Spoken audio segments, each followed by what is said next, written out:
So thank you for the invitation to speak about our collective farm. It's always a nice opportunity for me to do some reflection, and I'm always keen to learn from my peers.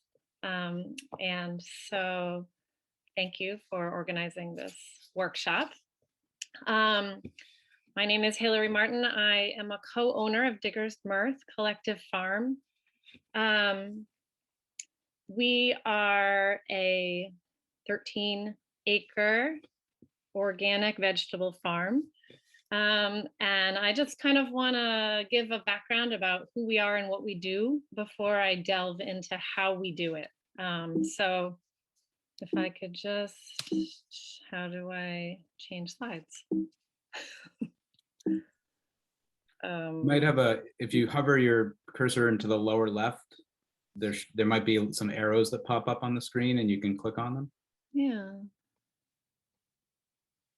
Sorry, everybody.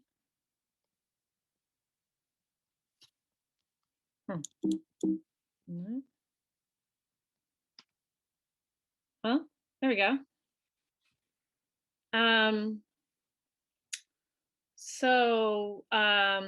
We are located, Digger's Mirth is located in the Intervale in Burlington, Vermont. And the Intervale is an area of about 300 acres of tillable land, wetlands, a trail system. And the word intervale actually means land between two rivers.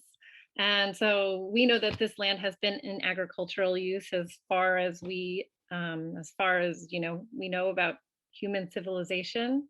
The land was actually used by Abenaki folks for seasonal ag use. So there were like camps that the Abenaki would have during the growing season and then they would migrate to other land.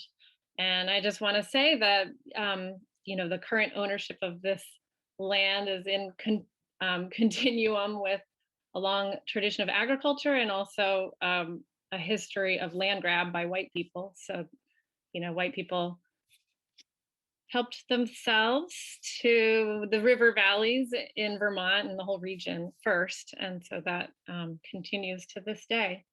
So I do like to acknowledge that. In the 1980s, this land was left with like one remaining dairy farm, as well as it was always used for hunting and trapping and camping and also as a dump. But so the Intervale Center started as a nonprofit. They started a site for compost production and had a mission to bring this land back into farmland.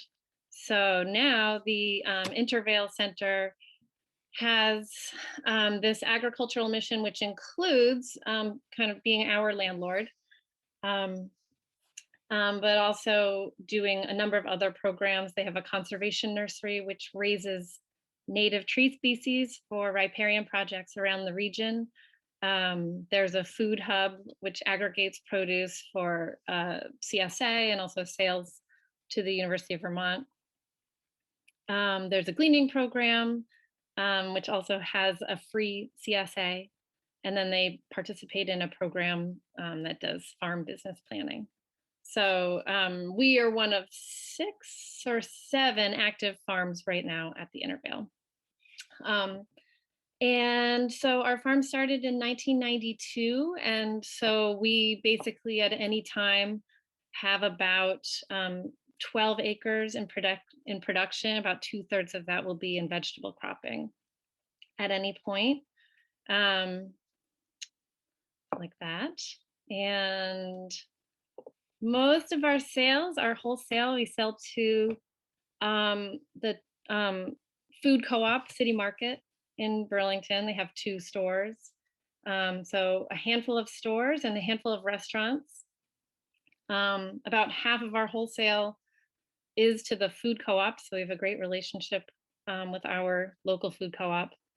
And then something like 57% of our wholesale crop is in salad greens. We also sell to 2 farmers markets in Burlington, one of which is a neighborhood market that our farm started back in 1992. And yeah, and so, oh, I also wanted just to give you a sense of our scale as we gross about $250,000 a year, um, and a, and we net about 150,000 of that. The net, which I'll discuss further soon, is actually how we pay ourselves, the member owners. And so here's our team from this year. We are currently 5 owners. We had 3 crew members for the full season that worked 3 to 5 days a week each. And then we had a handful of seasonal workers that chipped in here and there through the season, 2 of which is cool this year. We had a couple teenagers, which are offspring of 2 of my farm partners. And we had kind of a sweet arrangement where they were kind of introducing themselves to farm work, which was really nice. So we're 5 member owners now. This is my farm partner, Dylan. He is the only sort of current founding member. And like I said, it started in 1992. This is Dylan and his then 2 farm partners who basically came from an anarchist tradition and were interested in farming together. And so forming the farm as a collective was just kind of like something they just did naturally. And I would say today, the farm has pretty much the same core values as the farm did back in 92. And that is kind of the basic kind of like what is a collective to us is that we have equity through our wage, and our wage is the same for all of us. So Dylan, who started the farm in 92, and our newest member, Micah, who joined 6 years ago, and all of us in between make the same hourly wage, which is just kind of like we each tally our hours through the season, and then we add all those hours together and divide it into our net income, and that's what our wage is, our hourly wages. So it also, sort of being a collective, is like each one of us who have joined the collective have bought into the collective. It's just a $2,000 buy-in, but it's like we each have the same portion. We each own the same portion of the business. I'll just go back for this last point, which is just that the other piece that's really important to us, like very core value for us at Diggers, is that we each define for ourselves how much we work, and the level of commitment that we have. And we have a great deal of flexibility for each of us as members. So we get to define if we're working full-time or part-time, or at what point in the season we're entering in, or what kind of work we're handling in the off season. That's all kind of up to each of us. And we do practice a loose consensus decision making on the farm, and I'll kind of get into which decisions are made how later, but we're not super bound to the process, but it is extremely important to us that we don't move forward with the decision as long as everybody's on board. It wasn't until 2009 that we kind of codified how we do what we do through the project that I mentioned that the Intervale Center participates in. It's called Success on Farms. Basically, we got some technical and financial assistant to work with a lawyer to finally, we became an LLC. And we came up with an operating agreement that has written how we enter the farm and how we pay each other, what might happen in case of the business dissolution, et cetera. So it was, what is that, 17 years after the farm started, did it kind of write down what it does. Um, and by becoming an LLC, basically we were just removing the, any personal liability that member owners had. Um, and we are still organized just as a, partnership first instead of a worker co-op, legally. And that just is a little bit simpler for us to run, and as well as divvy kind of the income, just as kind of like the simplest structure for us. Um, and yeah, so about kind of a lot of folks want to know, like, well, who makes what decisions, or how are what decisions made?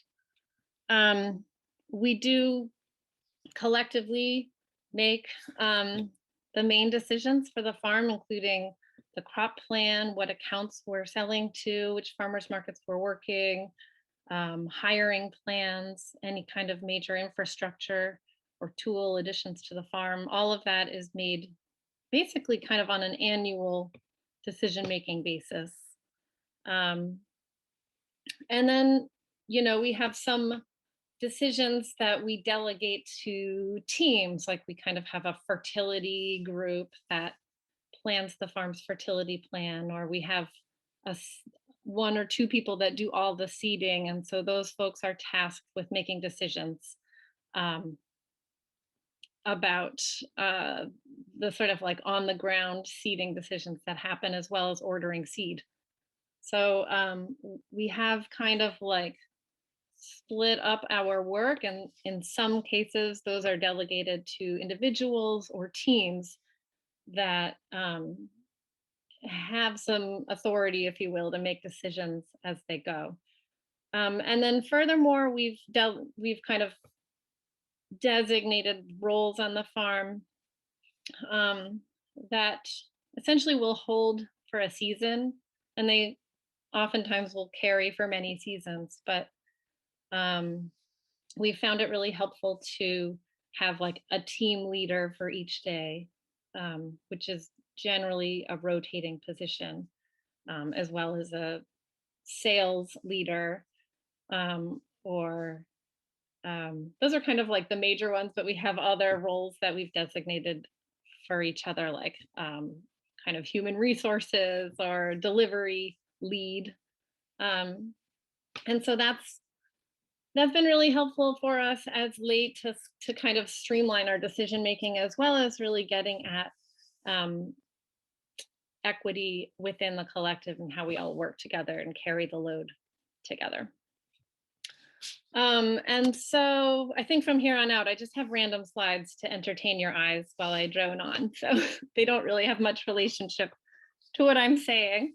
But I wanted to say, I guess, a little bit on like what has made our collective work.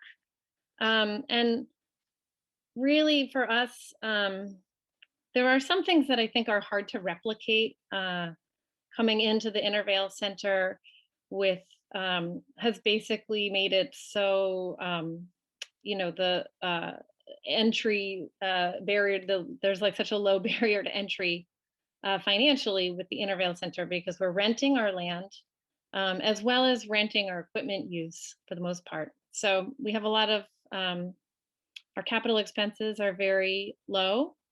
Um, and so with that, together with our very simple business plan, where we have about something like 13 crops that we sell wholesale, we have relatively less, um, of low kind of stress to the business. And I think that's really helped, um, keep our collective kind of on the ground.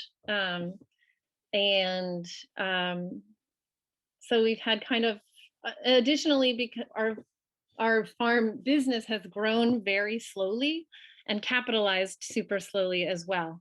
So there are a lot less, there's not as much debt associated with the farm, and much, therefore fewer risks. And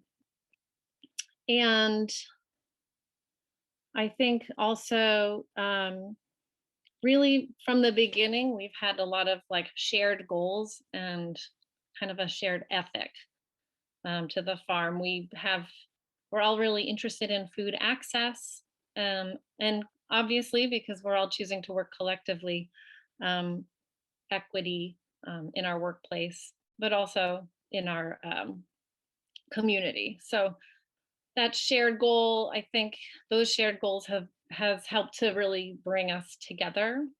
Um, and then I would say historically, another thing that has helped our co-op, um, helped kind of the longevity, is just like some good old fashioned conflict avoidance. And I think we've just kind of like not stepped on each other's toes, um, in kind of like good faith. And so, what is really exciting and cool is that our collective culture, I think, is evolving for the better in the past maybe 5 to 7 years. And we're really increasing, we're trying to get better at just like avoiding conflict and more like kind of defining the places, um, or the ways that can help us work better together. Um, and so some of the ways that we're doing this is really just trying to um, make sure that our communication is really fluid. So one like logistical way we do this is like using walkie talkies on the farm so we can kind of be in touch, um, and decisions when they're happening, everyone can be apprised of those decisions. It also really helps with our crew management. Um, we meet together every Monday afternoon. So on that Monday, we just kind of check in on everything from crop availability to all of our schedules to the week's work plan. And that's really where we figure out what we're going to do all week so everyone can be on the same page about that. And we are rotating our facilitation of those meetings, to sort of ensure everybody's equal participation. Um, and then, like I said, we meet, annually to make our big decisions about our crop planning and kind of the following year's um, general farm plan. Another thing that we've introduced more recently to the collective is giving each other um, personal feedback. We've started, we kind of, in the last 5 years or so, introduced it as an annual tradition where we help each other understand our strengths and areas where we could kind of improve. And then we're trying to integrate that into sort of to doing it sort of maybe a handful of times during the season as well, just to make sure that we're holding each other accountable towards, working together in the best way.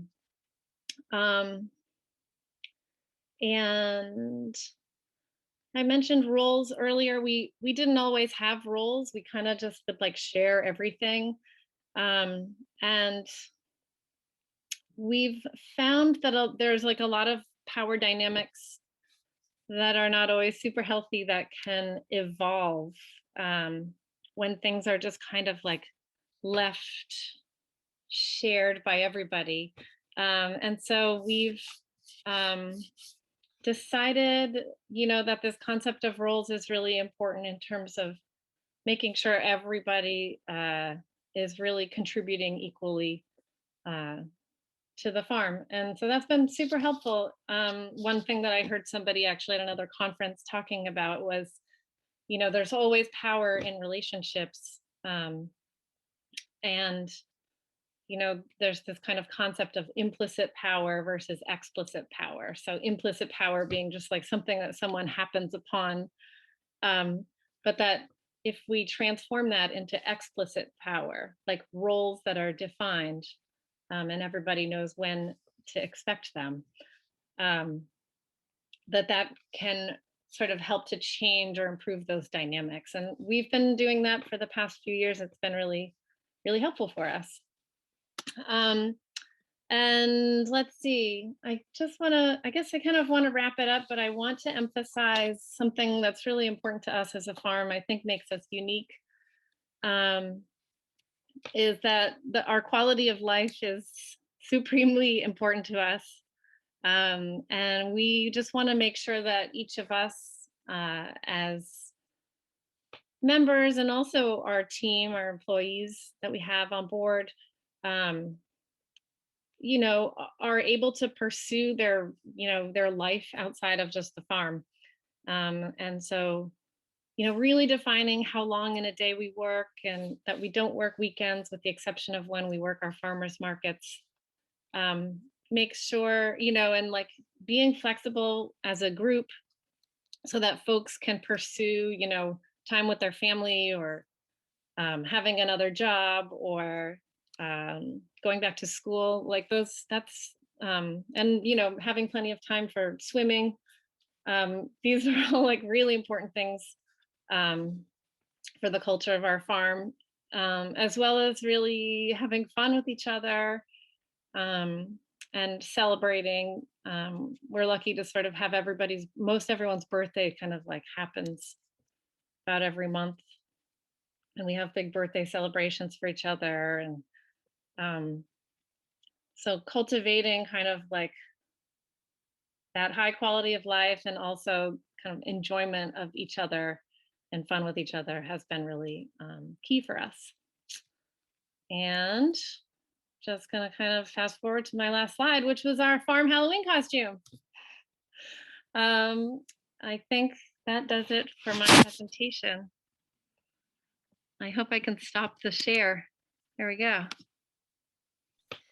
Thank you so much, Hillary. That was great. I will go ahead and ask the one question that came up in the chat as we're transitioning to the next presentation. Has your wage ever dropped below the minimum wage / living wage? Yeah, really important question. It did just one time. And it's funny, I don't usually do a presentation without mentioning flooding, because it's such an ever-present risk for us at the Intervale. And so with Tropical Storm Irene, that the year that we got hit with that storm, and we were also hit by a flood in the spring, so we were kind of bookended by pretty severe floods. Yeah, our wage dropped to something like, I think it was like $9 an hour. That was a pretty extreme year. And we actually did get assistance both from our community and the government then, as well as a lot of offers for work that kind of came behind. So we definitely felt a lot of support from that. Yeah. Great, thank you. Okay, again, to all the participants, we're going to do our second presentation and then we'll open it up to questions for all the presenters. So please, during the presentation, feel free to drop questions in the chat. Next up, we're going to hear from Kate from Stout Oak Farm and Andre from Heron Pond Farm, and they both are with the Three River Farm Alliance.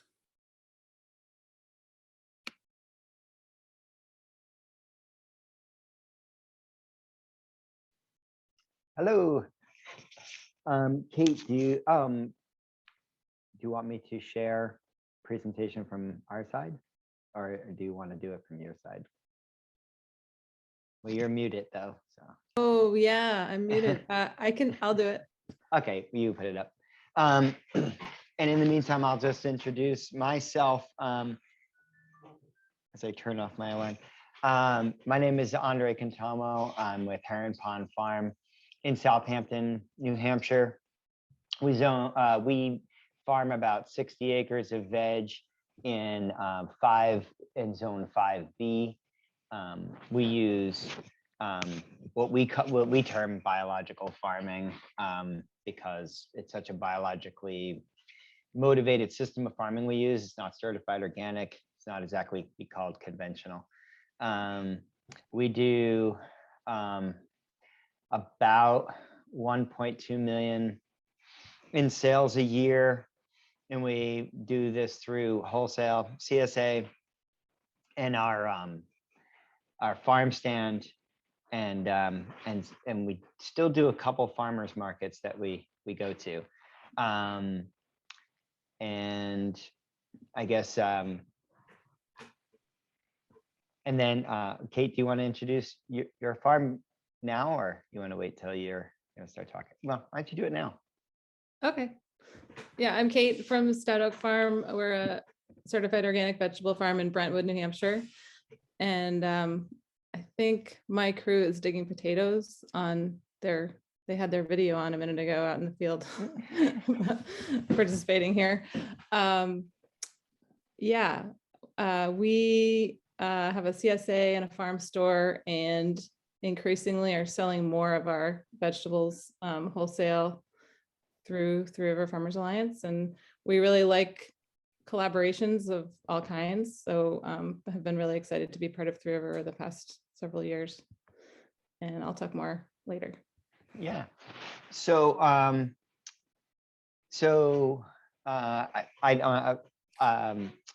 to the far left there, that's Greg Baylog. He's my Heron Pond Farm business partner and one of the owners of Three River Farmers Alliance. I'm there on my knees, one knee. Josh Jennings is sitting down below, and he's another owner of the with Meadows Mirth Farm, and he's one of the owners of along with Kate from Stout Oak. So there's 4 farmer owners of an LLC, and we formed this in the beginning just to cooperatively, efficiently, and distribute our vegetables and it was just the 3 farms trying to get together, and because it was just costing us all a lot of money to properly distribute, like, the kind of wholesale vegetables that we were doing. So we formed the Three River Farmers Alliance. It's an LLC, and we use it to both market and do our food. So it started out pretty humbly, and we'll talk about how it grew as it goes on. Next slide. So we founded it in 2014. It was founded on the fact that, like, Stout Oak Farm and Meadows Mirth Farm were already pretty prevalent in the restaurant industry in our area. And Heron Pond Farm was doing much more institutional sales or larger sales to bigger markets, but we were definitely going to stretch ourselves and move into this market, and we didn't want to be a bulldozer in the market, for one. And so it allowed us to give, we all took a little bit of protectionism at first. Our clients were our clients, and we just kind of pooled our resources to distribute to those clients. And so in the beginning, and it was good trust building too, is that we just started to distribute food just to the restaurants that we had. And then when one of the farms was out of that food that they normally sold to that restaurant, another farm could step in and do it. But now, we're got a pretty big radius. We have a direct to consumer sales with our home delivery. We do restaurants, and our inner food hub sales and our larger wholesale institutional sales are, greatly increasing as it goes on. We responded to the pandemic by when all of our farmers markets just shut down. We opened up our online platform for home delivery, and that was the Veggie Go program, and that really bootstrapped the company from. You'll see the sales growth from the year prior to the pandemic to where we are now is several 100%, and it allowed us to bring on more regional producers and stuff. But right before, and Kate, can you help me out? I think before the pandemic, the Three River Farmers Alliance had grown to about 40 producers of local food from the 3 original farms. In 2020, I think we went up to 60 producers. And then we also kind of, as Three Rivers, started buying food in blocks from as needed from other food hubs or other farms that were not associated with the Alliance in order to fill needs in that were coming up because of not having enough food from the producers that we already had on board. I think those numbers are right. Next slide. Or did you have anything to add, Kate? I'm sorry. Nope, We're doing this 50-50 and like Kate will take over halfway, but we wanted to be able to like go through it. So our idea of Collective was like, and we didn't want to like form a company that was a food hub and then buy food and sell it. So our model is a little bit strange and sometimes stressful, as collectives can be. And so basically, the producers set all of their own prices, and we're highly software driven. So the producer creates their own profile, takes their own produce pictures, creates their own units, and sets their own prices for those units. And every week they manually enter the inventory of the amount of food that they have for the particular crops that they want to sell. And so Three River Farmers Alliance was created just basically to cover its costs. So it's never been a profit-driven company. It's never actually made a real profit. And the owners have never received a distribution, like a profit distribution from Three River Farmers Alliance, because that was not the point. The point was to allow our farms to basically succeed and be able to distribute their food without with fewer headaches and at lower costs. So the operating expenses of the Alliance are covered by a markup that we do on the produce. And that's done on a percentage, and there's two separate percentages, one on the wholesale side and one on the customer retail side. Customer retail, door-to-door sales costs Three River a bit more to do than to drop off food for wholesale things. We have a very New England based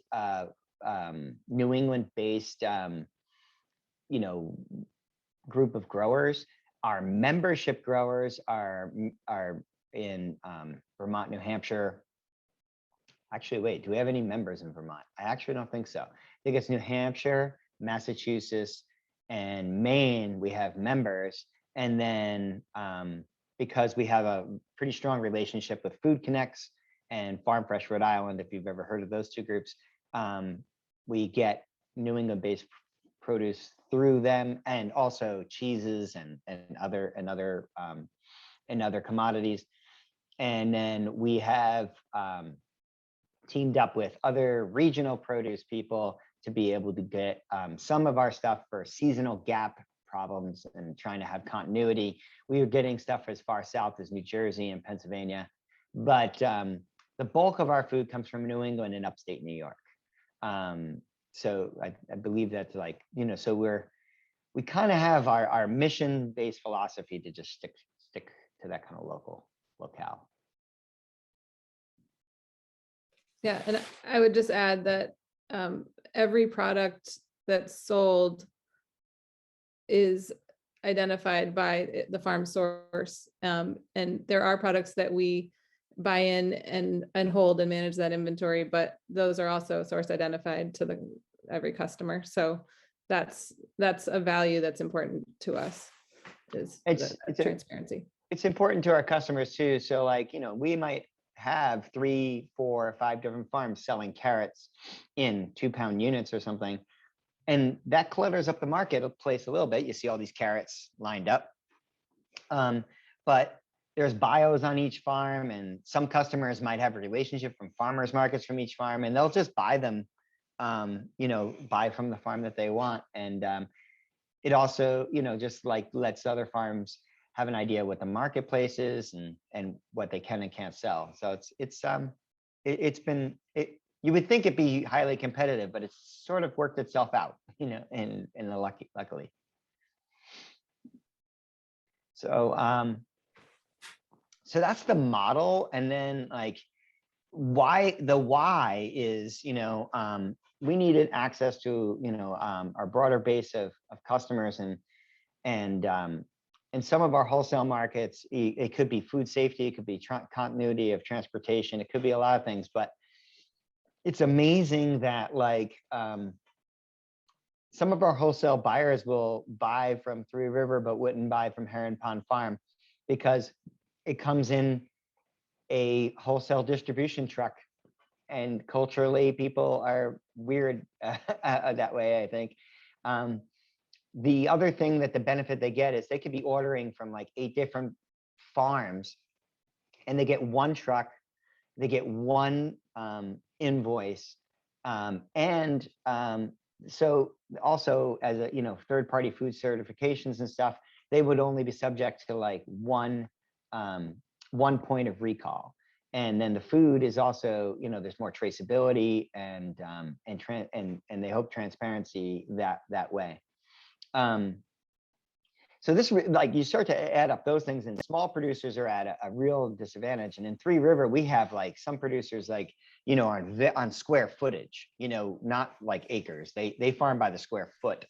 And one of the other projects that I'm involved in is Bakey Farm Initiative, and we have a incubator farm here, and there are 4 or 5 different farmers here, and they just, most of them market almost solely through Three River because they only have a limited amount of stuff, and this is a way for them to get into farming, not have to worry about the marketing of their produce, and also the fact that like they don't have enough to fill one kind of consumer's niche. They're in a bigger pool that's more appealing to consumers. So it's almost like sometimes you can see a strong farmers market has really great base vegetable and meats and just farm-based stuff. If it gets too craft oriented or doesn't have enough product, then people stop coming to that marketplace. So this allows small farmers to participate in that. And then the overall thing was like the cost is way cheaper to go through Three River than to drive around and take care of this all yourself. One of the weird things that I realized in running this company and tracking costs was actually the driving in the truck is one of the cheaper things that we do. It's collecting your money actually, and the accounting and all the stuff that you do after dinner. Talk about quality of life. When Hillary was mentioning, it's like, you're not like after dinner sitting down trying to figure out like, your books and you have QuickBooks open before you go to bed. That stuff is being handled by a different company. So like I said, we're really software dependent, and I'll go over the software right now. We use Local Food Marketplace. There are other ones out there.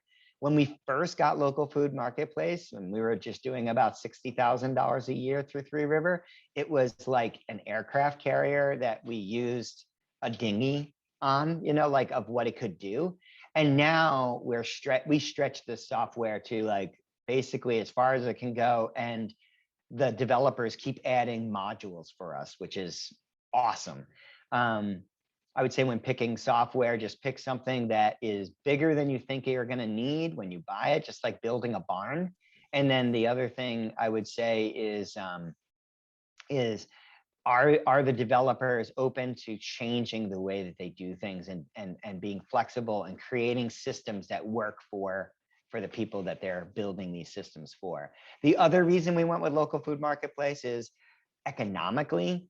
They have a sliding scale, and we got in at a very low part because we were only using part of their program, and then they gradually up it as more things that you use. The other thing that they do is they do not take a percentage of your proceeds. And a lot of these aggregating softwares are really, it ends up being quite costly because they are looking to be credit card processors and take a percentage of your sales. So that's one that we were pretty happy with choosing Local Food Marketplace for those reasons. But there are other great programs and great platforms out there. I remember a couple years ago at I was at a conference, or maybe it was like during the pivot, there's some people down Pennsylvania or Virginia that like they're open sourcing one of these things, and they're like sounded like they had, I can't remember the name of it. Does anybody remember the name of that? Kate, did you know there? Oh, they seem to be really great people as well. So the software is it does these things where it has a pick and pack list. I think these slides are a little out of order. This is the pack list for a second, but basically it produces like what, like this is one for me for Heron Pond Farm. And so basically it would basically tell me like the pick list is above, and it was like, you know, the heirloom tomato, like this is a total of all of the foods that I'm selling, right? And like those are, and then it gives me the like the count of what I need. So if I'm going to go out and pick, or if I'm picking out of my cooler, these are the things that I need to make sure that I have around before I get settled in to start and do my pack list. And my pack list is going to be each individual vendor and what they bought, and how many units of that thing that they bought. And the software will print labels and organize it this way. And so we know that, like, you know, you pull the boxes and we just, you know, can stick the labels on them. This has also been very key for us in traceability. If you're doing GAP or CAPS Plus, something like that, we use these sheets, and to the right, it's written the code that's on the box that these were packed out of. And so because these sheets are all dated and we know when they went, then by just poking 3 holes and putting them in a binder, this is our traceability. These are our traceability sheets as well. So that really helps. Every box has the farm name, the location. And so, so basically that's how each farm, even if you're getting a bunch of orders from, if you're getting a bunch of orders from a bunch of different farms, every box will have the farm's name and stuff on it. And I'll just mention here, the other thing that we do is Three River buys boxes, so that all the boxes that come back to us are kind of the same and stackable, and like that's one thing.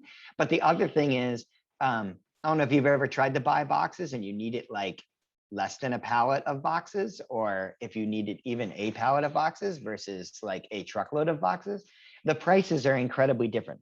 And you know, to do wholesale meaningfully, and then I have to pay like $4 for, or $3 for the box that it goes into is pretty steep. And so having the farms be able to, like, you know, buy boxes out back from Three River is pretty awesome.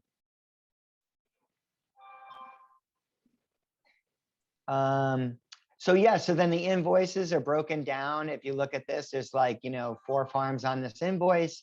It's broken down as to everything that's going to be in the invoice. And the customer has that kind of transparency by farm. This is the stuff I got. These are the farms that it came from. This is how much I paid by the unit and how much I paid for it. They basically, instead of getting 4 different deliveries, 4 different invoices, and writing 4 different checks, they're getting 1 truck show up, and it's 1 invoice and 1 check. And this is actually kind of a small example, because I've seen invoices now. This is, what's the date on this invoice?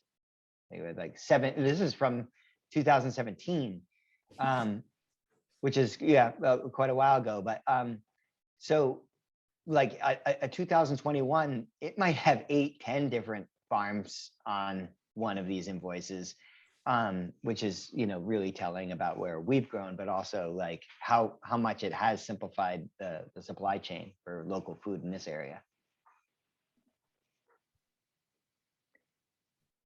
All Now, right. Kate's gonna talk a little bit about like the practicalities of things, the nuts and bolts. Yeah.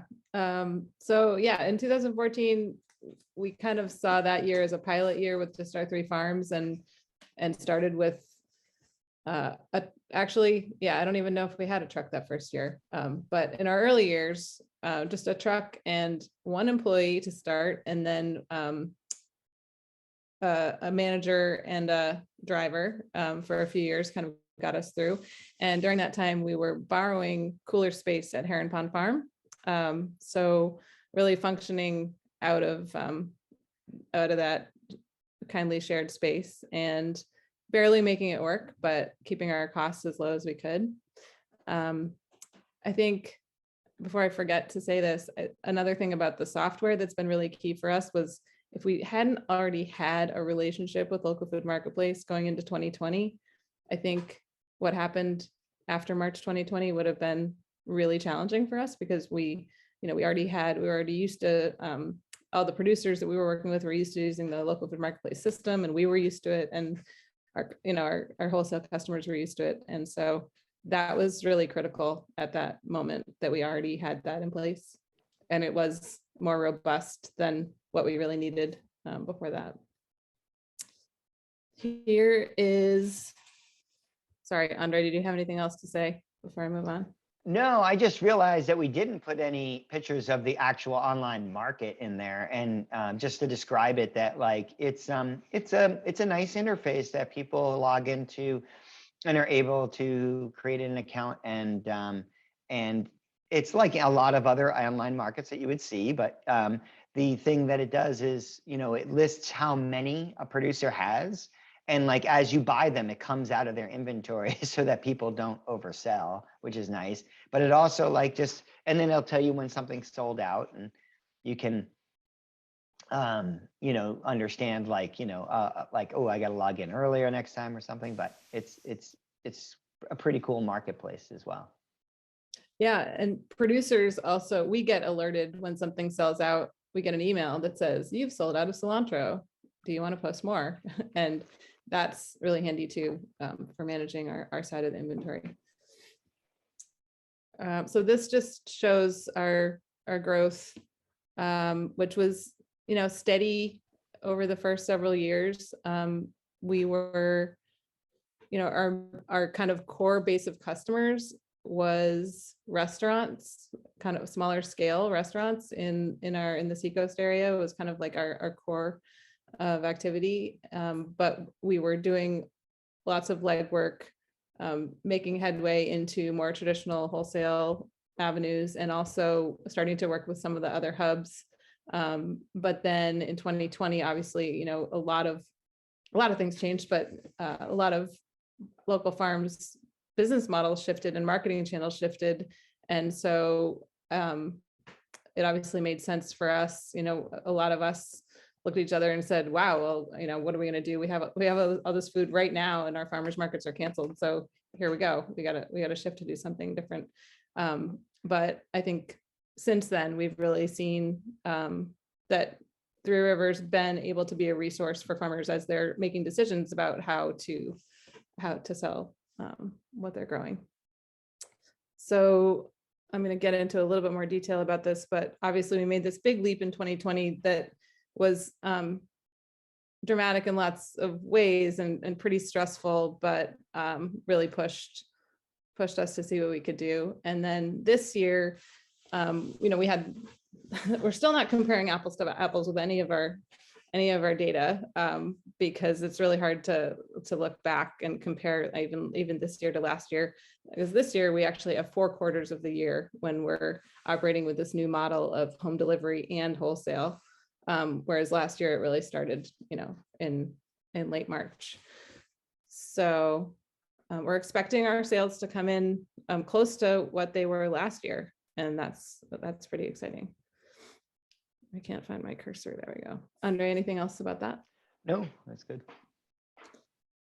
So during this period of craziness, these are just some of the things that were on my mind that I wanted to share about, what happened when we scaled up and kind of what we're still grappling with. The big thing was just that the farmer owners suddenly needed to be super hands-on in managing this company. And we had been really managing it without, I mean, we were communicating and working hard on it, but it wasn't really interfering with our daily, farm work.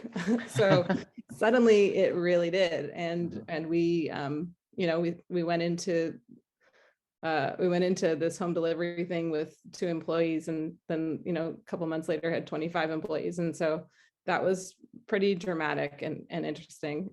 We found great people to get us through a bunch of transitions.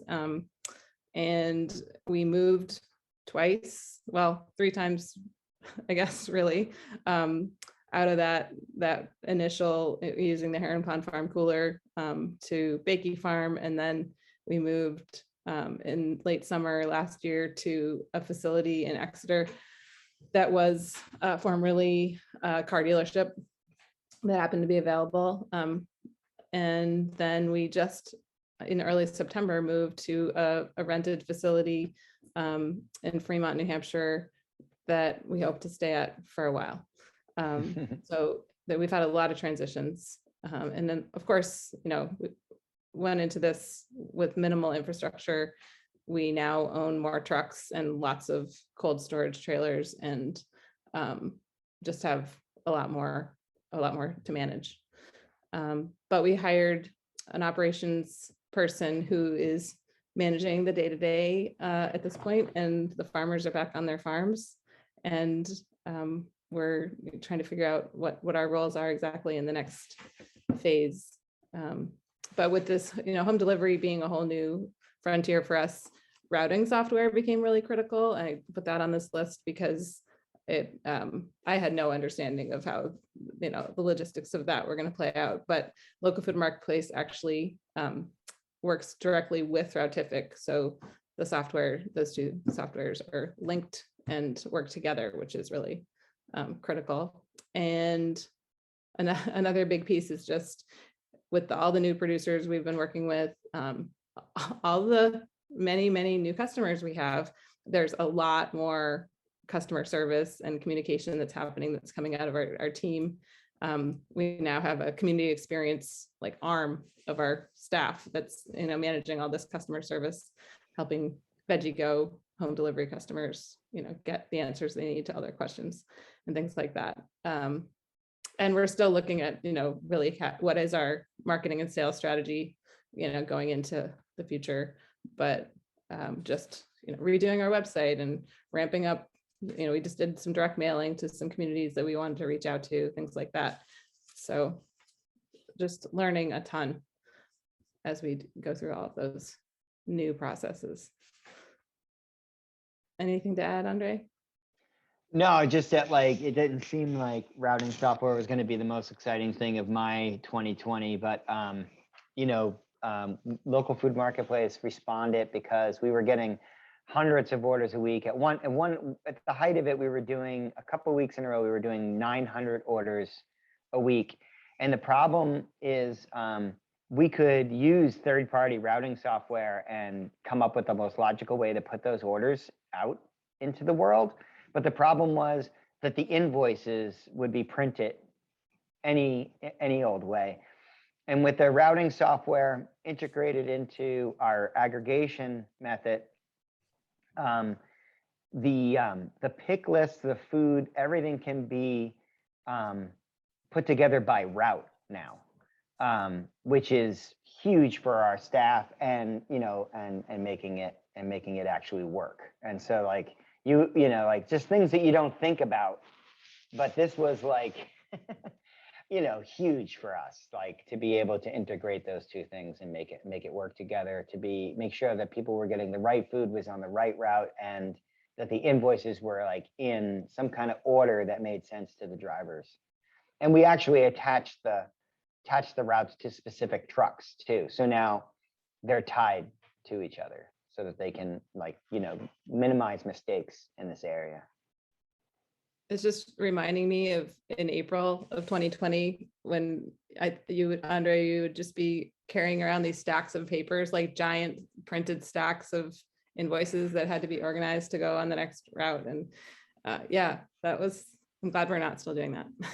Yeah, the other thing that the software does is we have different groups. Like we have dry goods, we have frozen, we have fresh, and we have meat. I mean, like different classes.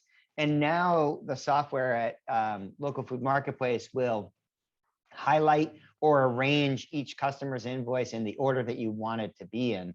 And this allows for our staff who's having to do basically, it's like a picking line, old school pick line. They're able to see more clearly where the food is, and we can organize the invoice to come out like the way that our pick line is designed, so that people, again, so that the customers all get the food that they're looking for. And that's both wholesale and retail customers. Mhm. So this is kind of just a little bit about kind of how things are going right now, and where, as I'm sure you all are, just trying to figure out what the world is going to do and how consumers are going to behave and whether restaurants will exist and be open and all those things. But currently, so far this year, about 70% of our sales have been through Veggie Go home delivery. We do have pickup locations too, and that is something that we're experimenting with as a different way to grow, as people are maybe less inclined to need or want food delivered to their door, but still want local food. And as people go back to work and aren't home to receive deliveries, there's definitely a barrier there where home delivery is no longer actually that convenient for people, and it's not what they want. And then lots of other people still they love the home delivery. And we're currently doing about just under 400 stops a week on the Veggie Go routes, and that's in about 60 different towns. So we're pretty spread out, and we're looking to build a bigger customer base in some specific areas right now. So to make those routes make more economic sense and efficiency sense. And then about 30% of our sales this year have been to wholesale, and that wholesale mix of customers looks a little different than it did before the pandemic. And, as I was saying before, our core base of customers was definitely local restaurants, and they're still there, and they're still buying from us. But we've seen a lot of growth in our wholesale actually to farm stands and kind of to each other's farm stands within the network of Three River and in nearby communities. And that's been just as more consumers are looking and seem to be more interested in buying local food and staying out of supermarkets. A bunch of farm stands, have expanded their businesses and are looking to supplement their product line with other local products. So that's been a big area of growth for us. And then we're still, right now, not really sure exactly what Veggie Go is going to look like in the future. So we're trying to stay really flexible about that, but knowing that we've made this connection with a lot of new customers. And we now have a lot of producers who are really depending on Three River as an outlet. And so we're just trying to read, pay close attention to what people are telling us through our, community service interactions, and try to stay in tune with what customers want. What else, Andre? I think you covered that really, really well. So yeah, I know that like wholesale is, there is a huge amount of growth opportunities in institutional sales. And that has to do accompanying with like the food safety question. And one of the things that we were like, has happened with FSMA as well is like, as long as we're all having to be food safety compliant at some level, then we might as well make it profitable for us. And so Three River has kind of folded the food safety systems into like making sure that like, hey, what's the minimum that we would have each farm have in order to be like a food compliance, provider. And this has allowed us to get into more institutional sales.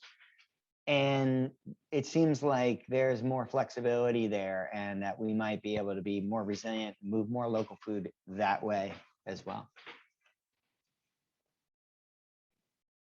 Yeah, I think we kind of covered this slide. Okay. Let's see. Yeah, it's a work in progress, especially this whole retail end of things. I guess I would say. We didn't really mention our CSA. We've had a multi-farm CSA for several years, and now that looks a little different using Local Food Marketplace. They have a subscriptions module that we're using to manage the CSAs, which also can manage pre-orders, like Thanksgiving pre-orders and things like that. And that's been good and is growing at a decent pace, but we're not really sure exactly the future of that program or the scale of it. But before the pandemic, we had a CSA program that was hosted by, it was a workplace CSA program, so hosted at all different kinds of workplaces. And that obviously that kind of fell apart. Those host sites kind of fell apart when no one was going to their offices anymore. So we're kind of thinking through how that will look in the future.